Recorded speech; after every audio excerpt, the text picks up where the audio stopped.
Hey guys, what's up? Another day, another time. Today I'm going to be showing you how to make the quickest buttercream, which only takes 5 minutes and it's so soft and absolutely delicious. Now the trick is you're going to be using very soft butter. So we all know what room temperature is. When you touch it with your thumb, when you push it in, it makes an imprint, but you want to make it softer than that. If it's a cold day, all you have to do is put it in the microwave for about 10 seconds and just look how soft the butter is here.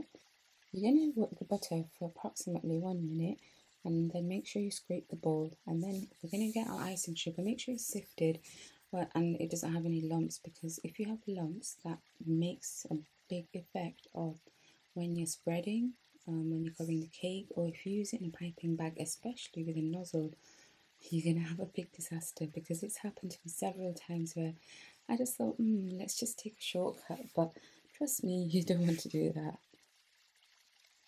Once the first half of the icing sugar that you added has incorporated well into the butter, add the remaining half of the icing sugar and make sure you mix on low at first.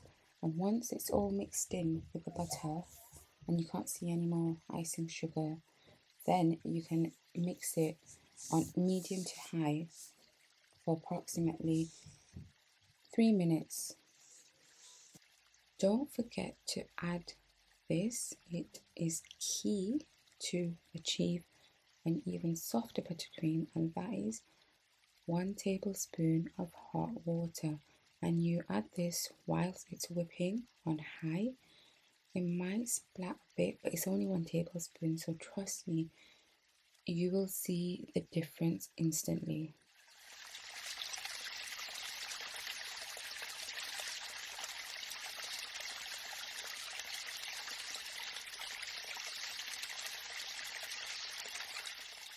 Don't forget to scrape the bowl. Once it's ready, you can take it out into another bowl and colour as desired. You can create lots of other flavours.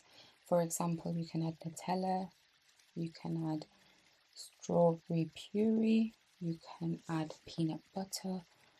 I quite like salted caramel.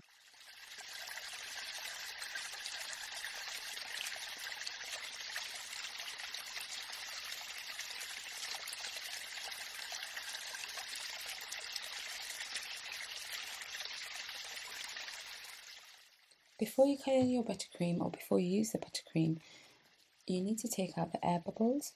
If it's inside of the cake, then it might not matter as much, but you definitely want it to be smooth on the outer.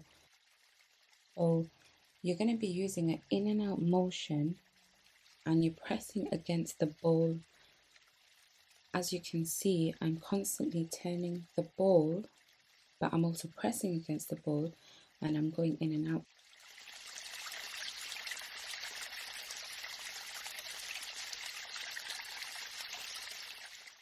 An even easier way of removing air bubbles from your buttercream is to add it to your stand mixer bowl, and you're going to use your flat beater. I use the flex edge beater, or even others call it a paddle attachment, and you're going to basically whip the buttercream on low.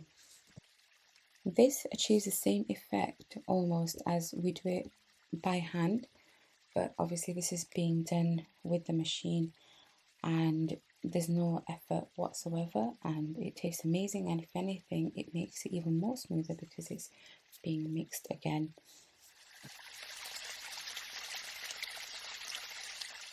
I hope you enjoyed watching this video, and I hope you make this recipe, because trust me, you're not going to look back. It's so easy to make and it's delicious too.